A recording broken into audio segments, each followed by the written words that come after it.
Welcome to sauce TV. నేను మీ అభిద్ హుసేన్. తమిళనాడులో రాజకీయాలు రోజు రోజుకు మారుతున్నాయి.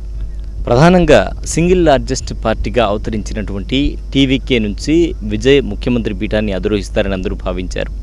అయితే ఆ దిశగా ఆయన 108 సీట్లు సాధించినటువంటి విజయ్ 5 సీట్లు కాంగ్రెస్ మద్దతు ముఖ్యమంత్రి పీఠాన్ని అధిరోహించారని గవర్నర్ను కలవడం జరిగింది. అయితే గవర్నర్ను కలిసిన తర్వాత గవర్నర్ పూర్తి మెజారిటీతో రావాలని చెప్పడం జరిగింది.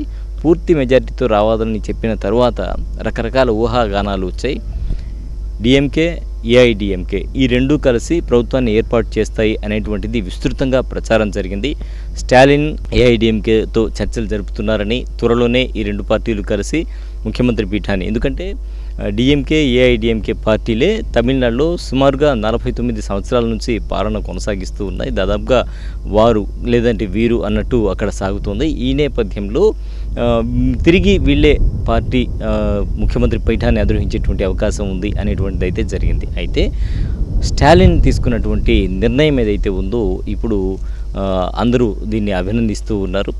ప్రధానంగా తీసుకుంటే స్టాలిన్ ఒక 6 నెలలు విజయ్కి, ఎందుకంటే సింగిల్ లార్జెస్ట్ పార్టీగా టీవీకే అవతరించిన నేపథ్యంలో ఆయనకు అవకాశం కల్పిద్దాం, ఆ తర్వాత ఆ పార్టీ ఏ విధంగా ఉంది, ఏ విధమైన పాలన ఉంది అనేటువంటి దాని మీద తదుపరి నిర్ణయం తీసుకుందామని చెప్పడంతో అందరూ కూడా విజయ్కి సంబంధించి ఏవైతే అడ్డంకులు ఉన్నాయో, ముఖ్యమంత్రి పీఠాన్ని అధిరోహించేందుకు అడ్డంకులు ఉన్నాయో ఇవి దాదాపుగా తొలగిపోయాయని చెప్పొచ్చు. అలాగే సింగిల్ లార్జెస్ట్ పార్టీగా ఉండేటువంటి నేపథ్యంలో రాజకీయ విశ్లేషకులు కోట్ చేసేది ఏంటంటే, కర్ణాటకలో 104 సీట్లతో బీజేపీని 2018లో అధికారం ఇవ్వడం జరిగింది. ఆ పార్టీ సింగిల్ లార్జెస్ట్ పార్టీగా పూర్తి మెజారిటీ రాకపోయినా కూడా 104 సీట్లు, 224 సీట్లకు గాను 104 సీట్లు వచ్చినా కూడా బీజేపీ అధికారాన్ని చేపట్టడం జరిగింది. 2019లో మహారాష్ట్రలో దేవేంద్ర ఫడ్నవీస్ 105 సీట్లు, బీజేపీ నుంచి 105 సీట్లు సాధించి టోటల్గా ఉండేటువంటి సీట్లు అయితే 288 అక్కడ అధికారాన్ని చేపట్టడం జరిగింది.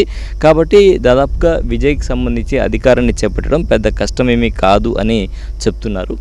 ఇటు ఏఐడిఎంకేలో తీసుకుంటే 27 మంది ఎమ్మెల్యేలు టీవీకేతో సంప్రదింపులు జరుపుతున్నట్టు కూడా సమాచారం ఉంది. కాబట్టి మొత్తానికి ఏది ఏమైనా కూడా ముఖ్యమంత్రి పీఠాన్ని విజయ్ అధిరోహించడం అనేది కొంత లేట్ కావచ్చు, కానీ ఖచ్చితంగా ఆయనైతే ముఖ్యమంత్రి పీఠాన్ని అధిరోహించేటువంటి అవకాశం ఉంది విత్ పూర్తి మెజారిటీ.